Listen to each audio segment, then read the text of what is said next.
how do you look at the entire geopolitical situation, the way it is panning out right now?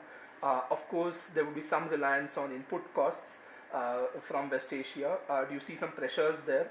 And what is like, given the dominance of Pidilite in the market, what sort of leeway do you have to pass on the price pressures to the end consumer?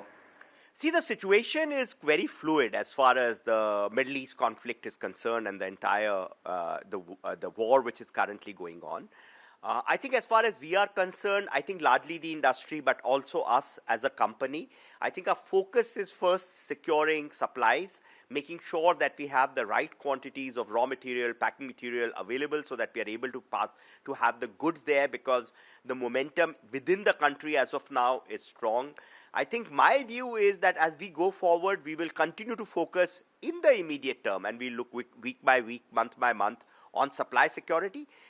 Based on the situation which is evolving and the entire spike in crude, there will be inflationary pressure on the raw material. That will be tackled through pricing, but like we have always done, we will be very judicious in pricing. We will make sure that we pass some, absorb some, and that philosophy will remain. So for us, the most important thing is supply security. We will follow that up with looking at how do we manage inflation, what of it we will absorb and what of it we'll pass on. I think we are looking at both these things as we go forward. Do you see any margin pressures in the immediate term because of these things? So we have to evaluate the situation as we go forward. As far as our company is concerned, our margin corridor is very well defined, which is 20 to 24% EBITDA. We continue to operate in that corridor. Up until now, before the conflict, the raw material prices were very benign, so we were operating at the higher end of the margin. As the raw material prices go up, which indeed they are going up quite rapidly as I speak to you, we will see what impact, how much of it is there, how do we manage it. But I think we remain steadfast to the corridor which we've talked about. So even if it falls, it will be within the corridor. We've been talking about the corridor, and we'll continue to try and manage it within the corridor. Okay, so if I'm not wrong, you had some investment plans in Odisha.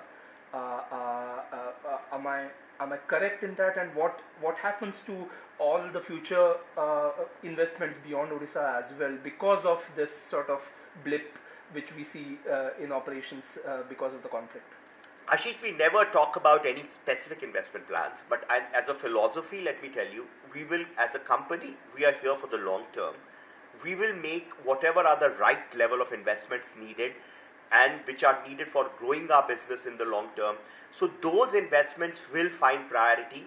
In times like that, we will of course have some prioritization. I will not comment on any individual piece at the moment.